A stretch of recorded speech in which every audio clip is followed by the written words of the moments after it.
I'm Dora. You can find me on Twitter at HarpyDora. My pronouns are they, them. I'll be playing Beatrix Pool. Her mythos is Dr. Jekyll and Mr. Hyde. My name is Mab. You can find me on Twitter at Little Lady Mab. Pronouns are she, her. I'll be playing Arden Calloway. Her mythos is Sherlock Holmes. And I'm Jade. You can find me on Twitter at Jade Oxford Rose. I use they, them pronouns. I'm playing Jacqueline Jack Wyse. Her mythos is Edgar Allan Poe's The Raven. As we are talking about, we are running a GM'd game today. A game where I am the GM. We are playing a game called City of Mist. Tagline is Ordinary People, Legendary Powers. So you are all enrolled at the Agnes Forsyth School for Girls, an all-girls boarding school set in the middle of Facet City, the jewel of America's North Coast.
Okay, we're back. Mm-hmm. Yep. All right. Let us while back the days then to the time before the computer and the phone and all other types of advanced electronic technology to what some would call a simpler time, but we know is complex in a different way. It is a sunny Friday in March. It is cool, but not cold, because it is a nice day out. It's spring, fully, and flowering plants have opened their buds all across the campus of the Agnes Forsyth School for Girls. It is a Friday, which means that classes let out earlier than normal because so many extracurricular activities meet on Friday afternoons. And the school wants to make sure that you have time to get all of them fit into your busy schedules. We'll say that it is about 12, just about noon. The sun is the highest in the sky. Every once in a while obscured by scattered clouds, but mostly just beaming down on you with its full strength. Arden Calloway, what are you doing at noon on a Friday? If classes just got out, probably taking a brief moment, surveying the quad, seeing if there's anything interesting, any reason why I should stay out here whatsoever. Finding none, beelining it for the journalism club, quote-unquote, room that we have. Just being like, this is all very fun and fine, but nothing interesting's going on here, so I've got work to do. Is there truly nothing interesting going on, or is that the sort of thing that Arden has decided? It's the sort of thing that Arden has decided. It's interesting for other people, but she doesn't find it as interesting. Like, what does it mean if people want to socialize and hang out with their friends and just gossip? That is beneath her. Thank you. Okay. She doesn't have space in her mind for useless drivel and facts such as that. Uh-huh. That's little people things. Sure. So, I even have this. I never watched the Family Robinson or whatever, that movie where the kid goes into the future. No. Remember that? Meet the Robinsons. Yeah, the Disney Meet the movie. Robinson. Okay, yes. Yeah. But I do remember that there was a kid who like flashes back to his like time at school, and like all the kids are very nice to him, and like the voiceovers like they all hated me. Yeah. Yes. God. That's the villain guy with the mustache and the bowler hat. Yes. Says that. Yeah. So like, there's a couple like, hey Calloway, what's up? And you just completely go Yeah. to the wayside. Yeah. A bit. Just a bit. Extremely a bit. Do you allow anybody who maybe wants your attention to arrest it for a moment, or are you very much beelining? I'll stop if they like say, "Hey, do you have a moment?" or something like that, and then I'll decide if it's worthwhile. I do think that as you are walking from the classroom hall to the offices of the Journalist Society, I do think two girls kind of like fall in a step with you on either side. Their names are Tamsin Pine and Cheryl Vane. They are both barefoot and wearing trousers, both of which annoy a lot of people who like to follow the rules. And they are like, "Hey, Calloway. Yes. You got like all that disguise stuff, right? Define stuff. Like stuff to make you look like other people stuff." She like stops mid-step, just gives him kind of a very even look, and she says, "It's only useful in the hands of people who know how to use it." Exactly. So Tamsin is short, with very dark hair and freckles, and Cheryl is gangly and very fair haired. Tamsin put out her hands. She's like, "Exactly. So you know how to use them. You know how we get things for people." Sure. Well, a lot of girls been asking for, people don't ask us when we go into the town and we get like cigarettes and stuff. But people have been asking for, other stuff. Stuff that they actually want to make sure you're a grown-up before they sell you. Uh-huh. And, I bet you got like fake beards or like old lady makeup. Fake beards and lady makeup. Old lady makeup. Oh, no, you can use regular lady makeup to make you look like an old lady, but that's beyond the point. Mm-hmm. I don't use paltry disguises so that people can go and indulge in vices that they have. We do. Then that is your problem and not mine. I'm just saying we can cut you in if you could help us out.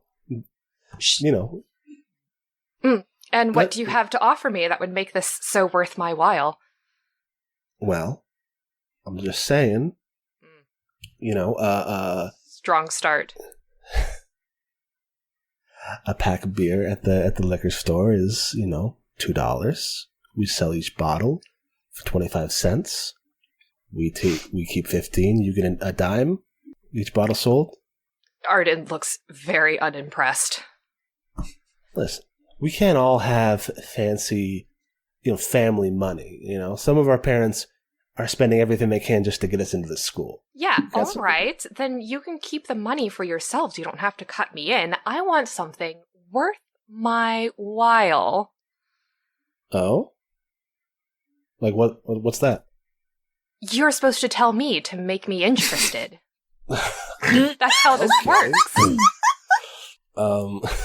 I can't make this easy for you. If you're going to make my life difficult by having to, deal with I guess this. You really can't make it easy for us. All right. Cheryl speaks up and she says, "Well, we hear a lot of things. People talk to us. especially when they're jonesing for some, pop rocks. Do you have anything now? A down payment, perhaps? A down payment? We're not asking you to storm the mint, kid. We just need to get some, Kid? Yeah, I need to know if this is going to be interesting for me. So far, it's not. It's just a bunch of petty people asking for petty things. Oh, okay. There's other people that have makeup and do stage productions. Maybe you should ask them. Sure. I mean, I guess. I mean, we can, you're right. The stuff that we got for you, who cares? Who cares what Dr. Abrams has against Librarian Drake? No case. No, I sure don't. Sure. I guess you'll have to, once the murders start popping up, you'll figure that on your own. The murders? Huh? That's a Who knows? wild escalation. From nothing to murders. We live in wild times. Maybe we got something for you, maybe we don't. But you won't know. If you want me to waste my time making you look like an old lady or a man... I don't want you to make me look like anything. I want you to go to the store and get me some fucking alcohol. Oh, you wanted me to do it? Oh! Yeah. Lord above, no! All right. You're right. We'll get Vickery to do it. Yeah, she would stoop to dumb things like that, wouldn't she? She's cool and nice and does things for other people. Arden just makes the most pained face of like, oh, you're saying such disgusting words. I can't believe you believe the stuff coming out of your mouth. Yeah. And she's just like, ugh. And she just turns away and keeps walking. As you walk away, you hear Cheryl say, yeah, I mean, obviously, Vickery is a better actor anyway.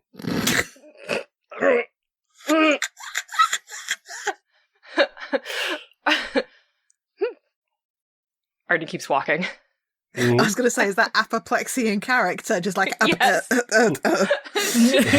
Her back is to them, so they can't see the, like, I'm going to bite your head off look that just crossed over her face. But then she goes like... The emotional journey. Yeah. No face journeys. Like, fuck this. I'm going to keep walking. I won't stoop to their level. Oh, Those sure. tiny people. Mm-hmm. All right, and yeah, you head into the Journalism Society. What's it look like? Oh, and also, what does Arden look like? So we have descriptions on the table. Arden is a little on the small side, very like narrow features. The face claim that I use for her is a model who goes by the name of Ivory Flame. And so she has very bright red, very curly hair, a smattering of freckles, but otherwise, so like in that respect, it's kind of hard to not notice her because her hair is just very, very red. And but she does a very good job of having that resting bitch face. So she's very dressed in the uniform the way it's supposed to be, and otherwise it's just like has the don't talk to me unless I talk to you first, and even then think twice about it look on her face. Mm-hmm. She's a grumpy one, huh? Yes.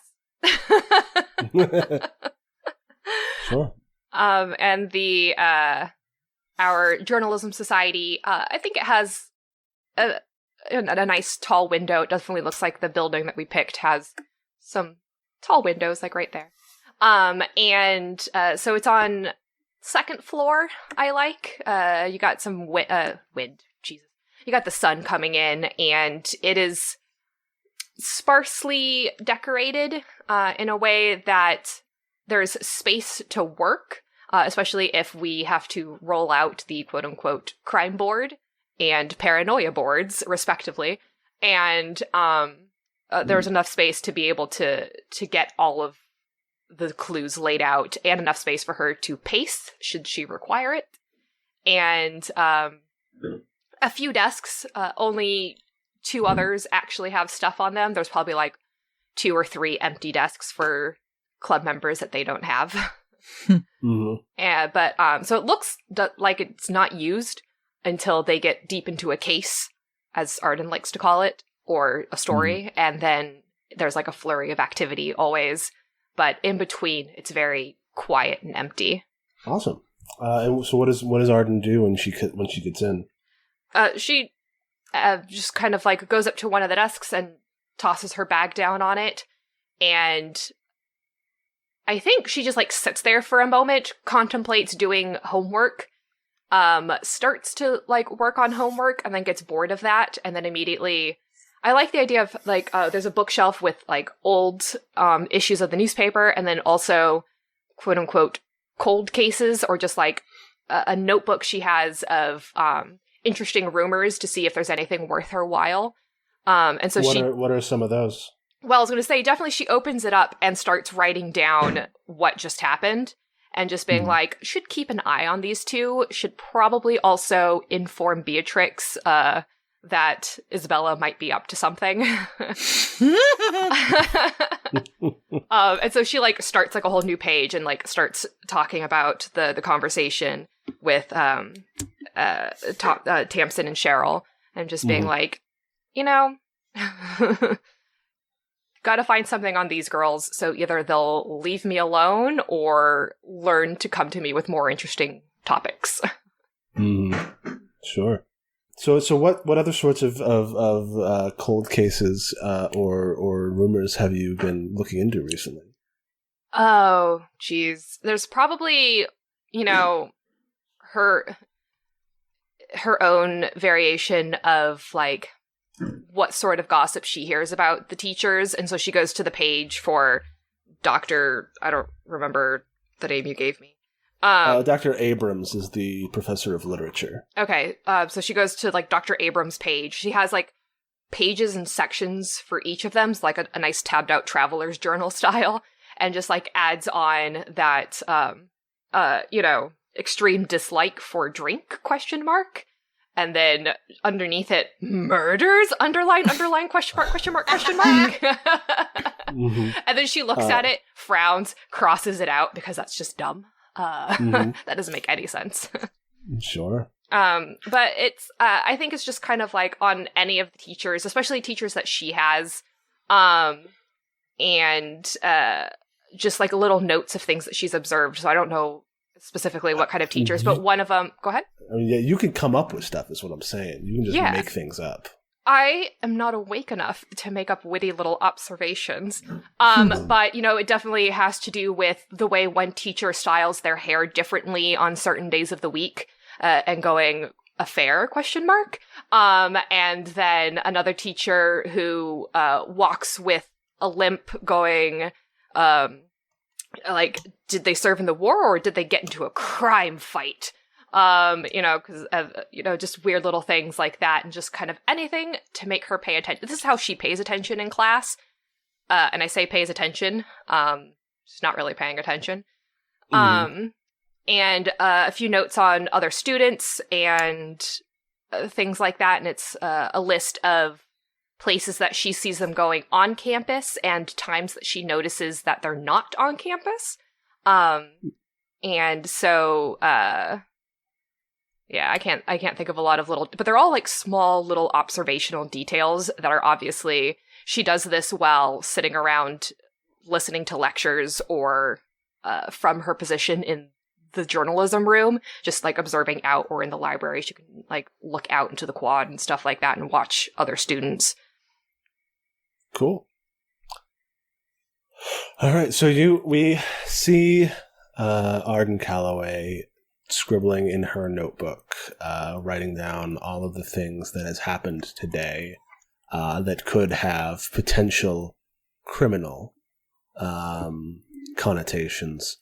And we leave the room that contains the Forsyth School Journalism Society, and we go somewhere else. Beatrix Pool. Where are you at 12 p.m., a.m., whatever? Who knows what time and space is? Noon on a Friday. See, here's the problem is Dora, didn't really do terribly much when I was in high school other than, like, try to avoid people and things. So, Valid. like, my concept of what a person in a high school who is relatively well-adjusted for the most part might do at noon on a Friday is a bit skewed. The idea that I would be out of class at noon on a Friday is wild to me. Your classes start at 7, so... Yeah. I don't know. Yeah.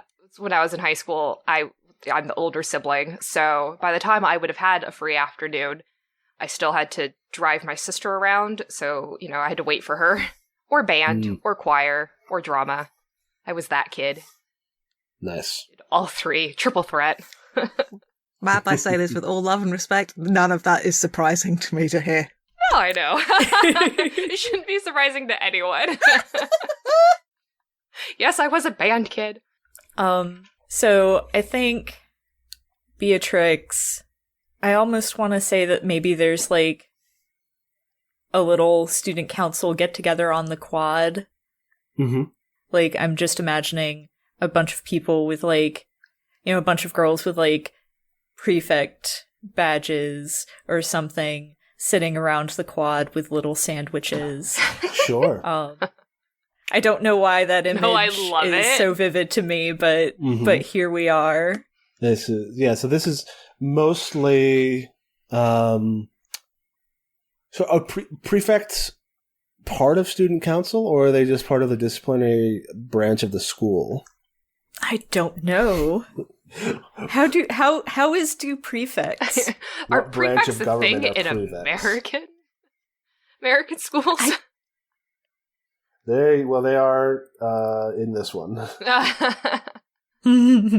I don't think that being a prefect is not the same as being a student council member, but you can be both. Yeah, maybe the prefects are like appointed by the student council members. Probably not, because that would be extremely easy. Why don't they? That's true. Why don't they just nominate themselves? Yeah. Yes.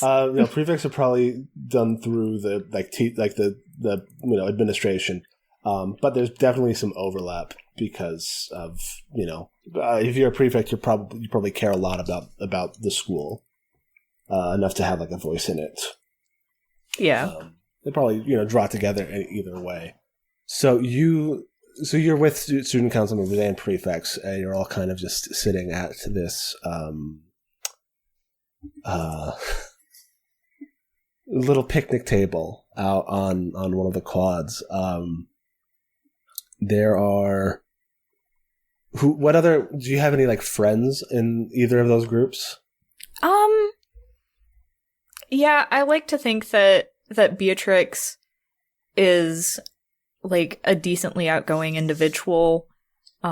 So she definitely has at the very least some very good acquaintances. Maybe they haven't quite tipped over into friendship status yet, but I don't have any names for any of the girls she might befriend there, though. Well, so are they like where do they sit in the pecking order then? Maybe she's taken a couple of underclassmen under her wing. Sure. Very cool. So you're here with those two underclassmen who will remain nameless until come up with one. This is actually a kind of not important, but like notable grouping of people because both the president of the student council and the head prefect are both sitting at the table, and they don't usually hang out with each other. The president, her name is Miranda Aldine. She's also the captain of the fencing squad and the equestrian club. Jesus. She's the captain of both of them? Yeah. And the student body president. Fuck. So basically she's like jousting captain. She's very, yes. And the chess club. Jesus. Miranda Aldine. She has extremely pale blonde hair and eyes so dark as to appear entirely black. She's very friendly, kind of like, she's very gentle, but like still like very formidable in terms of people like trying to like, work against her. She is a Renaissance woman through and through. She's probably one of the most popular people in the school. I've decided Beatrix has a crush on her. Yes, valid. Fair. Lots of people do. So valid. And so yeah, she is like just sitting there, kind of daintily eating her sandwich, little sandwich. And then on the other side of the table is Julia Castle, the head prefect, who has long, pinned up black hair and fiery blue eyes. She wears an impeccable school uniform, even outside of school grounds. And her eyes are not locked, but like constantly bouncing around looking for infractions. Cop. She is the greatest cop. Some would say a mythic cop. Wow. I don't know any mythical cops. All I can think of is Sam Vimes. Not Sam Vimes. No. Different vibes entirely. Whether or not you ever think of it. Oh, Javert? Vibes. Nice. And she like every so often, she's got like a ruler that she carries with her. I hate her. Like a yardstick. Oh my god. And every so often someone like will walk by and she'll like smack it against the ground and tell them to like roll up their socks or tie their shoes or something. God. And Miranda is just kind of serenely ignoring her. And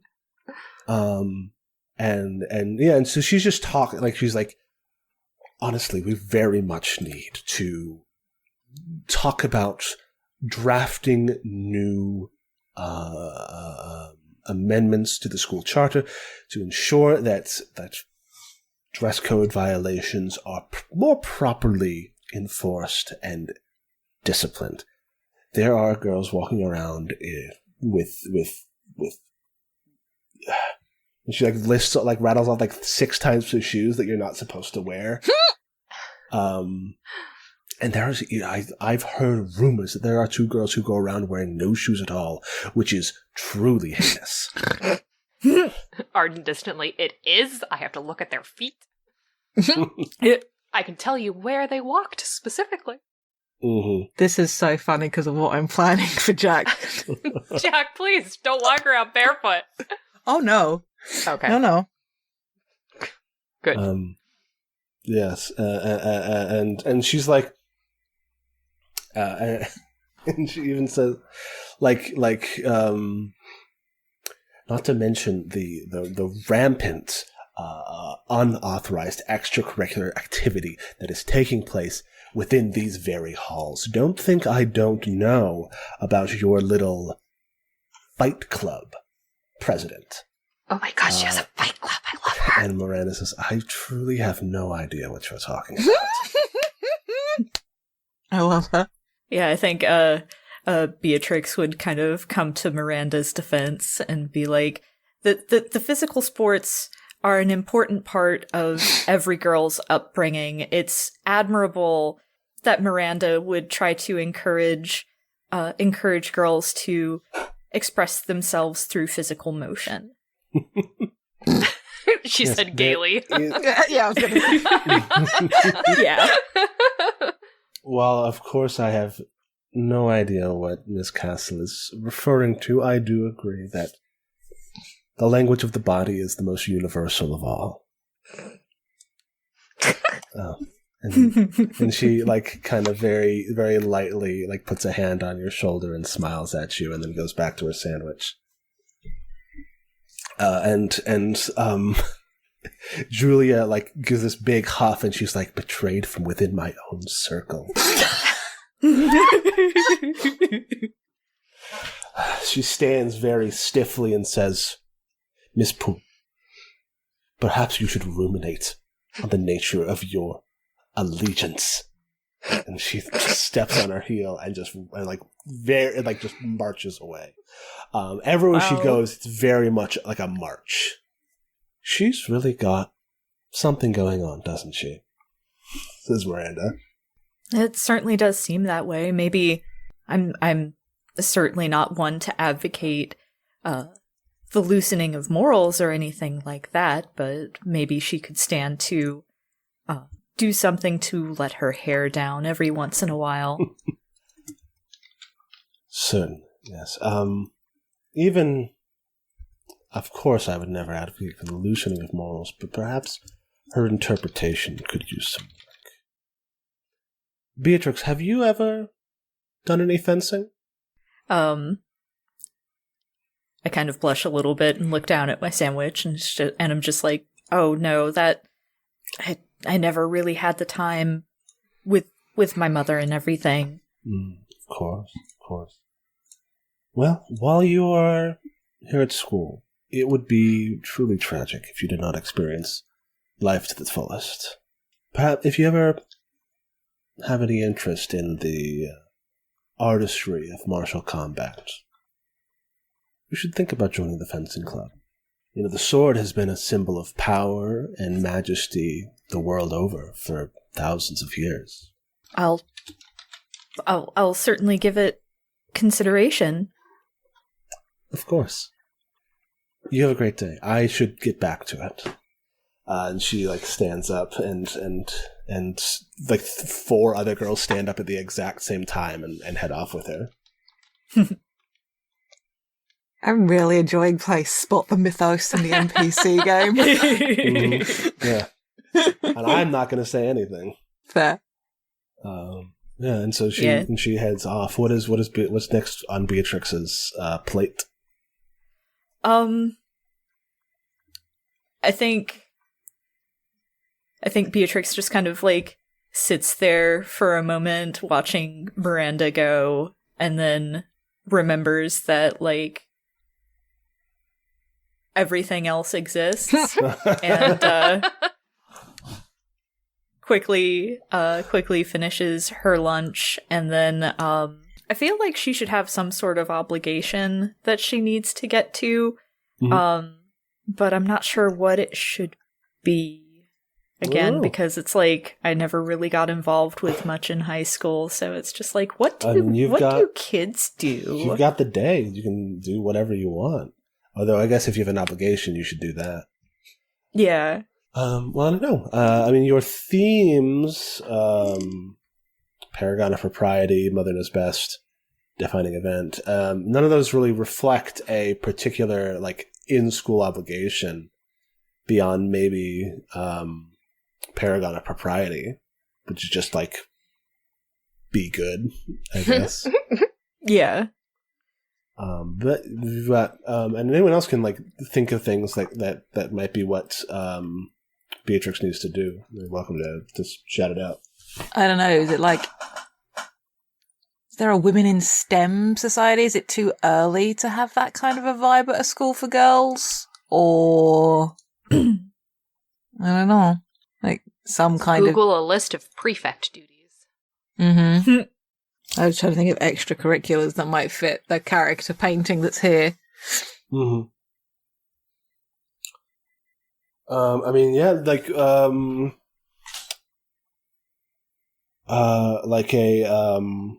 Any sort of valedictorian or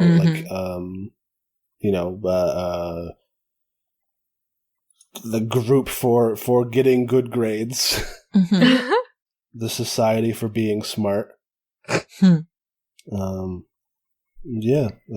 could be anything.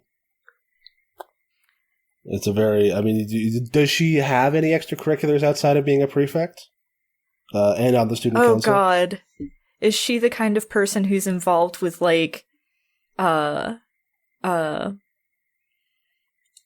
prom committee or something like that?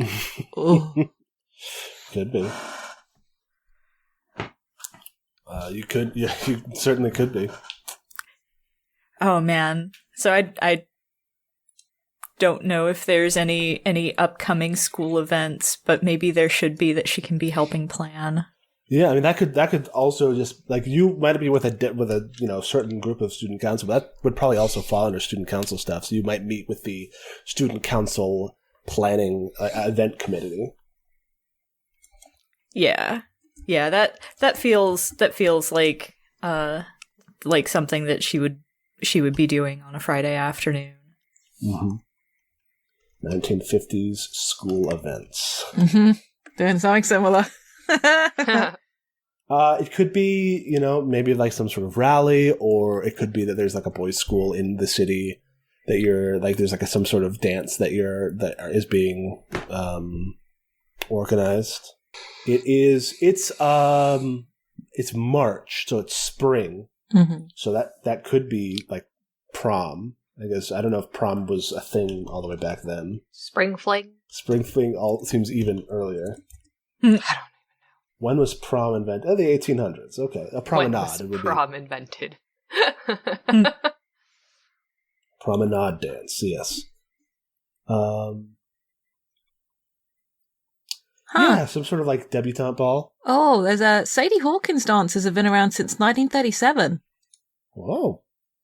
So the first known event was in 1938, a Sadie Hawkins dance where girls ask boys to dance. So... That's very fun. Yeah. And usually informal dance sponsored by a high school, middle school, college in which the women invite the men. So, and it's named after a little Abner comic strip. So... That's So fun. it is normally in November, apparently. But, Well, who cares? Mhm. So yeah, you could be doing that. You could be coming up with a theme. What sort of theme would it be? And where are you going to get the boys? I do like the idea of a partnered Bring boys. on the men. Yeah, bring on the men. I do like the thought of there God. being... It was just a Jekyll Yeah. and Hyde joke. Yeah. But a partnered boys' school makes sense in the city if they've got like this prep school for girls. Maybe there is a prep school for boys. Mm-hmm. Totally. What do you think it's called? Also could author to be the counterpart to Agnes Horsley. Whitman Academy. Ooh, good. Ooh, yes. The Whitman Academy for Refined Young Gentlemen. And that is fun because Walt Whitman was famously very, very gay. Mm-hmm. Yes. Very good. I don't know if I would call him refined either. Oh, what if the No. delegation from the Whitman Academy is here and it's like a meeting and it's obviously got to be chaperoned by teachers who look bored out of their minds? That is very fun. Yeah, we can say that Ophelia Brown, the director of athletics, is there. And she is the one who's like watching over this, and she truly does not care. She is actually the one that that Arden noticed walked with a limp. Crime? Question mark? Perhaps. I love the thought that crime question mark is the most common notation. Yeah, so Ophelia Brown, Director Brown is there, along with Assistant Director Isley, who is significantly more engaged with this whole situation, and is helping to talk to people and get everyone situated. So yeah, so you're meeting with the planning committee from the Whitman School, the Whitman Academy. How does that go? I think we've got the theme already hammered out. Ooh, what is it? It's I'm trying to figure out how to word it best, but it's a Hellenistic theme, Greek classics, Greek heroes and one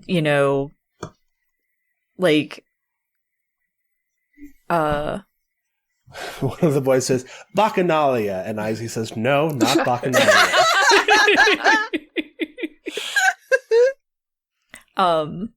I don't know if Beatrix is self-aware enough to be thinking of Sappho quotes right now, though. No, probably not. They're all idiots. None of them understand anything yet. Yeah. Children. Where was Odysseus from? Ithaca? Ithaca. Yeah. maybe it's like one night in Ithaca or something. Which is funny because Ithaca is also in New York. One of the underclassmen points that out and gets shushed. So we're all gonna go hang out in New York for a night? No. Yeah, and maybe it's even like an Odyssey, specifically Odyssey theme. Ooh, yeah. Who's going to make Poseidon mad? Maybe there's going to be some sort of like march through the city from the Whitman Academy to oh my lord, yes, the Forsyth School. I hate it, and it's very good. Like I wait, the cringe is real, and it's so good, and it's so like this. It's great. Yes, and so what they're going to have to do, of course, is crown the king and queen, and Odysseus and a Persephone. Not Persephone. Penelope. I knew it was a P. Thank you. I did that in a paper once, and I didn't catch it until after I oh turned it in. Oh no! I was just like, oh, Jesus. Yeah. So. And, but what if there's like an archery did my brain go, oh, they could have an archery competition as part of it. It's going to be a whole day. A whole, a whole weekend. Weaving for the girls and archery for the boys. Bullshit. People actually, and they're saying that, but also like someone's like, oh, Talia's going to try to do it. Talia's going to try to win the archery competition. Talia Time, the captain of the archery club at the Forsyth School. Nice. Symbolic march across the city from Whitman Academy to. This sounds like a fun party, though. Yeah. I'm already like, Arden is just gonna be taking pictures of everything. I must document this for the school paper. That's gonna happen in about like maybe 2 weeks or maybe a month. Maybe you got a month to plan it. It's gonna pop off in April.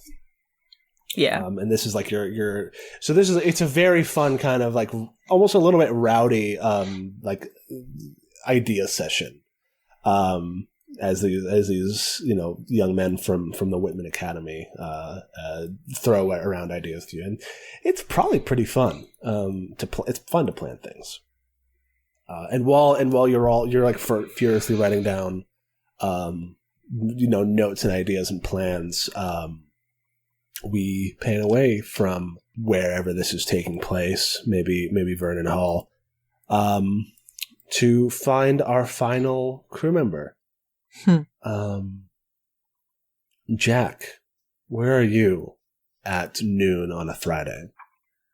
So I think the moment classes are over, Jack heads to the dormitories to get changed out of uniform. Into I thought of there being a kind of a dress down aspect to Friday afternoons, Sure. because you don't have lessons and because a lot of people are doing sporting activities anyway. So, and she gets out of her uniform and puts on a pair of trousers, a shirt, and a vest, an open vest over the top, and lets her hair down. Arden's tall. Oh, not Arden. Wrong character. I'm looking at the thing. I was like, no, she's not. Jack is tall, is like, got that sort of, that way that sometimes teenage girls get to go, which is like really stringy looking tall, all awkward looking, is like 5'11". The face claim I have in mind is a model and actress called Diana Silvers, who was in Booksmart most recently, I think. But like long, sort of medium brown, wavy hair, dark eyes, solid brows. And she puts a what looks like a man's wristwatch on one wrist. She has gloves on anyway, but I think she changes out of like a pair of ladies' gloves. Puts on like the leather driving gloves she prefers to wear. I thought that maybe she's gotten a medical note for wearing gloves during the day. Like maybe she has a skin condition or something. Like a germ thing. Yeah, for sure. Cool. So yes, imagine like the sleeves rolled up, the open vest over the top, and definitely like, it's like man's trousers kind of a vibe. this is that good vibe. Big old britches. Yeah. Before we get too far into it, I forgot I didn't ask Beatrix what Beatrix looked like. I don't really have a face claim for her. I'm just kind of imagining her as like kind of tall, a little broad, not something anybody would necessarily call beautiful. She's more on like the handsome side kind of thing. With kind of straight black hair and dark brown eyes. Awesome. Okay, so yeah, back to Jack. Sorry. No, I just forgot earlier. So I wanted to make sure that we got that on tape. So after getting changed, looking at the layout of the map. Too early in the day for some things. Yeah, I think she is going to go see Ashton. I should say Professor. I've forgotten the name that I came up with. Where did it go? Professor Roth. So he's going to head off to see him. Maybe he's based in Austin Hall. So. Sure. Maybe like a right history, is what you said. He can be in Stoker instead. I don't know. Stoker looks very grand. Like that's like the main. Yeah, could be. Either way, either is good. Who knows? I mean, I just gave them. They're all names of authors. Yeah. So. But yeah. And she'll take like the back corridors, and go down like the old servant quarters stairs and stuff like that. Like things where students normally shouldn't be going, but yeah. But yeah. Trying to basically avoid as many people as possible. Cool. Actually, this is a move. We should roll this move. We should give it a shot. Because this is sneak around. Sneak around. When you use your abilities to act secretly or deceptively, you roll plus power. So yeah, let's use this as a way to show how this game works. All right.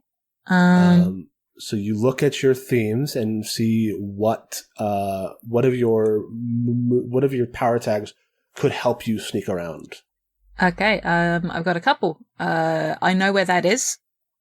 Okay. So knowing like the popular, like where the best staircases are, also just like the common routes that the prefects and stuff take. And also I've got on my defining relationship, I have exploring where we shouldn't as a activity I like to do with my ghost brother. Right. Where is he? Like just around? He could be at any time. Like he could be there right now. The one weakness I've got, because I answered the what's the other demand on your time or their time, and I've got the call of the other side. So like sometimes he has to like go and or he has shift to in the ghost mines. Or it's more like his spirit should probably have moved on already, but he's choosing to stick around, and it's like the arbiters or whatever are just like, and he has to like duck out of where they might find him and stuff like that. Alternatively, like probably checks on their mum as well, even though she can't talk to him. But it's that's like, he can absolutely be there. I assume that even if he's lurking around, he doesn't do it while she's changing. Kind of, I just like hangs out outside, kicking the floor. Yeah, no, for sure. I was imagining that he would be waiting outside of her dorms. So here's a question. What does it look like to be a ghost? Okay. One, is he like walking around? Is he floating? Does he look like a normal person? Does he look like transparent and translucent? Like, I guess, is this Harry Potter ghosts, or is this like Sixth Sense ghosts? I think it's a little bit more like Sixth Sense ghosts. It's not like floating and transparent. If this was a color movie, I would say it's just like a heavily desaturated version. something that makes it look, but like ghosts seem to mostly follow flaws and stuff like that. Mhm. Like remembering how they used to interact with the world when they were alive. Mhm. So he definitely like walks around and stuff. Obviously he can't interact with a lot of stuff. It's like a concentrated effort to walk like a person, like an alive person. And what is he wearing? I What? think he's wearing his millet. Actually, I feel like if he's upset or he's stressed out, it reverts to what he was wearing when he was dying. Which was like it's like His military uniform. And like there are visible like wounds and stuff. But when he is happy and chill, it's probably very similar to what Jack herself is wearing. So the what? To what Jack is wearing. To what Jack is wearing? Cool, Just like totally. sort of workman-y kind of vibes, like maybe like shirt and suspenders. Totally. Just sleeves rolled up. Yeah. I always wanted to be a carpenter. Yeah. But the two of them look very similar. Except his hair is probably, he had to probably cut his hair. Yeah, shorter hair. But he's also like similar sort of height, but more like got that sort of barrel-chested kind of a vibe, carries a little bit of weight. He is a teddy bear of a person, which is probably how he got the nickname Teddy as a kid. So, but he's got a very soft face and a very smiley face compared to Jack, who's slightly more sort of generally sad looking. So very cool. Apparently Ansel Elgort is 6'3". Dang. I didn't think he was that tall. Yeah, because that was who I was thinking of. Is he the one who was in Baby Driver? Yes. He is the Baby Driver. Yes, good. Tall, medium brown hair, kind of soft face. Dig it. Yeah. So he's just kind of hanging out, walking with you.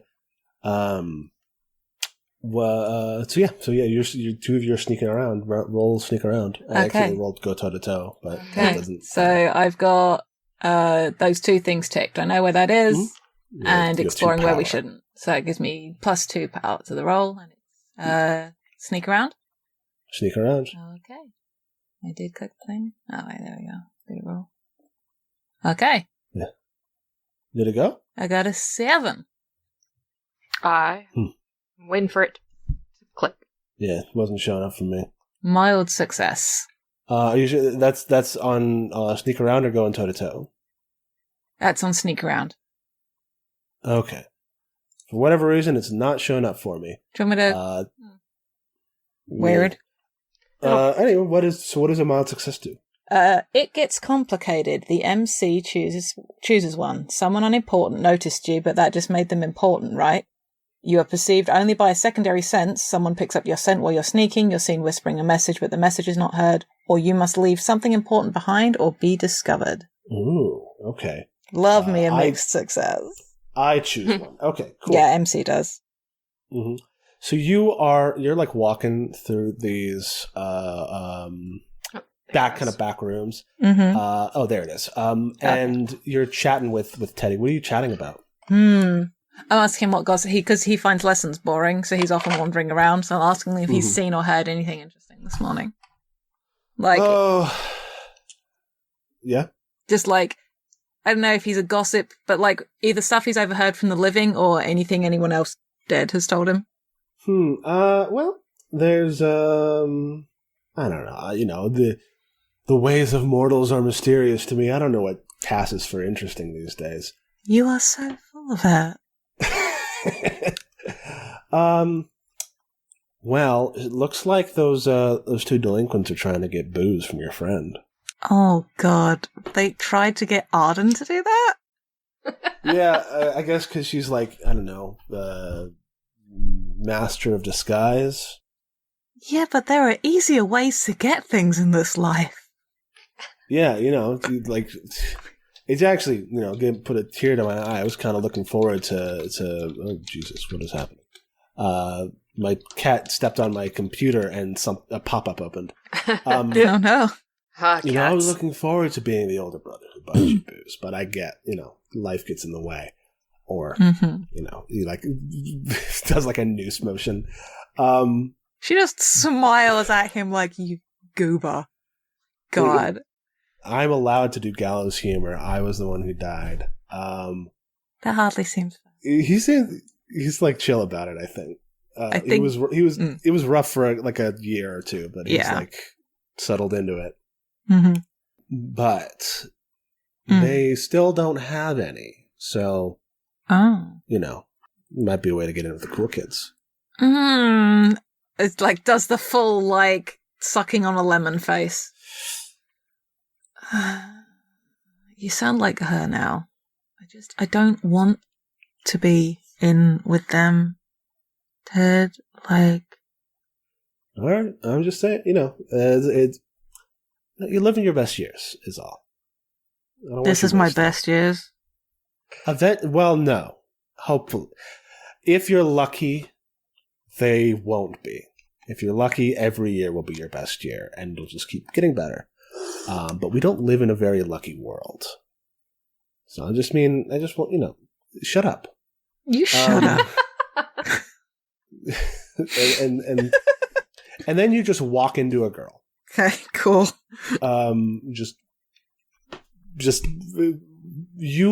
Well, actually, it feels more like you walk into a wall. Okay. And you look up, and there is a girl that's there looking down at you.